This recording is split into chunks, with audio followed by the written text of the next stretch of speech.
Hey everybody, this is Russ from Retro Game Core. Today we're going to look at the two different color options you have available for the RGB 10 Max. Now initially I had the orange one sent to me as a review copy, but it got lost in the mail. And so at some point I just decided to myself, you know what, I'm going to buy a black one and I'm going to see if that one arrives first. And then the delivery on that one took forever as well. So I just got the black one in the mail and I think it's a perfect time to compare the two models. Additionally, I have a couple cases I want to show off and see if any of these are any good. So this is going to be a really low-key video.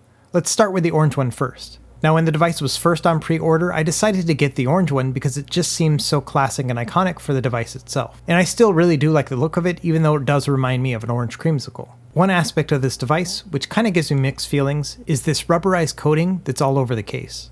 I like the feel of the texture, but I worry it's not going to hold up over time. So maybe at some point I'll do a check-in video and let you see how it looks. Already, after a few weeks of use, you can see I have a little bit of black staining on the side, and I have no idea where this came from, I just noticed it one day. So that probably doesn't bode well for the longevity of the device itself. But overall, like I mentioned in the review of the RGB 10 Max, I really like this device. I love the ergonomics of it. It has a big, beautiful 5-inch screen. There's just a lot to love about this device. Okay, let's check out the black one now.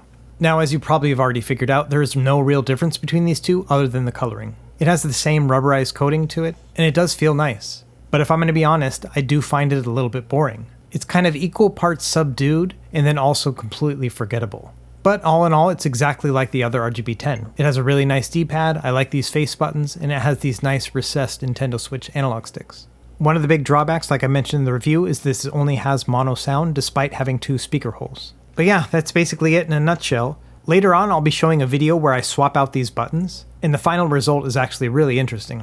But for now, between the two, I'm not really sure which one I prefer. The black one might be better for longevity because it'll easily hide scuffs and marks and things like that, but I do like the iconic look of this orange and white one. There's really nothing else like it out there. Okay, let's move on to talking about cases. When I bought the black one, I actually ended up buying a Powkiddy case for it at the same time. And I think it was like an additional $5 or something like that. It really wasn't that big of a deal. It's pretty plain, it just has this Powkiddy logo on the front. Let's open it up and see what it's like. So I can already tell that this case is just massive. It's like comically big. Look when I put the RGB 10 Max inside, it doesn't even really protect it. If I was to close it up, I think it would just like slosh around. You have room for like 2 RGB 10 Maxes at this point. So unless you wanted to stuff this thing with like paper towels or something like that, I have no idea why you would want to use this with an RGB 10 Max. This is literally just the company trying to offload some cheap ass like case that they got on sale from their buddy or something like that. I have no idea, but this is definitely not worth your time. Let's try it out with the Odroid Go Super and see how this one fits. The Odroid Go Super is significantly bigger than the RGB 10 Max. And this kind of fits, but still it's pretty loose, like it's still not a good case. Not only that, but the case itself is like super fat, and so there's just a lot of extra space in there. I do not recommend getting this case. Now another one I picked up here is called the Game Traveler Slim Travel Case, and this is actually a licensed Nintendo product. And it's made for the Nintendo Switch Lite, which is a little bit bigger than RGB 10 Max, but about the same size as the Odroid Go Super. And I picked this up at Target for $10. So this case is a soft shell case, so don't expect a lot of protection here. If you were to drop this from the roof of a house or something like that, I don't think it would be very well protected. So just keep that in mind if you're ever in a situation where you have to get up on the roof of a house and you need to bring your RGB 10 Max and this is the only case around, and there's a high possibility that you might drop it. All those factors together are probably not very good for this case. But in other uses, you know, like maybe just taking it around or whatever, like it probably is going to be fine. Okay, so let's have a look inside of it and see what it's like.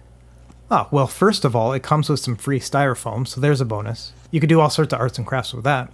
And man, the inside of this thing is super soft. It's like a rabbit inside here. It's crazy. So that's actually really nice. There's also a little game case thing here. It looks like it has room for a few Switch games and then also this little micro SD container. So this little inner one might be helpful because you could put 2 SD cards in it. I'm not really sure about the larger one. Either way, it's nice to have free stuff. The case also has an optional strap here. I'm not sure if I would ever use this strap, but I appreciate the fact that it's easy to hide. Okay, let's put an RGB 10 Max inside and see what it's like. Well, altogether it actually fits really nicely. It's nice and snug, I don't feel it moving around a lot. But I can definitely tell that that little plastic case thing is in there. It kind of gives it a bigger bump on that one side. So what I'm going to do is I'm just going to take that thing out. I don't really need it in the first place. And let's try it without that plastic case. Yeah, that's much better. It's much more evenly spaced. It feels good. There's a little bit of wiggle room in there, so you definitely have room for like a charging cable or something like that. But overall, it feels like a very quality case. And I know what you're thinking, well, what about the black one? How does that one fit?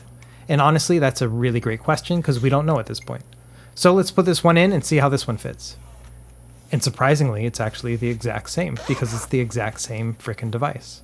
Anyway, overall, I think this is a really good fit for both of these because not only does it fit pretty snugly, but you have room for like a charging cable too. So let's try the Odorego Super, see how this one fits. And this one actually fits a little bit better. And that makes sense because the Odorego Super is about the size of a Nintendo Switch Lite. You may be able to have space for a charging cable in this one, but it might be a little tight. And like I've mentioned in previous videos, I really like the idea of like putting one of these devices in a case and then just like surprising your friends with it. They're like, oh, hey, can I play your Nintendo Switch? They're like, yeah, I want to play some Breath of the Wild. And you're like, sure, totally. Go ahead and open it up. And then they open it up and all of a sudden they can play like Sega Naomi games on it. And to me, I don't know why, but that is like super hilarious. Anyway, so overall, I really like the Switch case. I like the coloring to it, this gray and red and black. It's super soft on the inside. I kind of wish they made bigger ones that I could use as a sleeping bag. It's like that comfortable. And you know, you could probably find a use for this little pocket. You could put like, I don't know, love letters or something inside there, tortilla chips, whatever you want. Either way, what I like about this case is just super simple, single zipper, nice branding, like everything about it is nice. Sure, it says Nintendo Switch, but I don't know, I kind of find that funny. Anyway, here's the packaging again. You can find this thing at Target or even online on eBay or something like that. I wouldn't pay more than $10 for it, but it's totally worth it. Thanks for watching. Let me know if you have any questions in the comments below, and be sure to like and subscribe if you found this helpful. And we will see you next time. Happy gaming.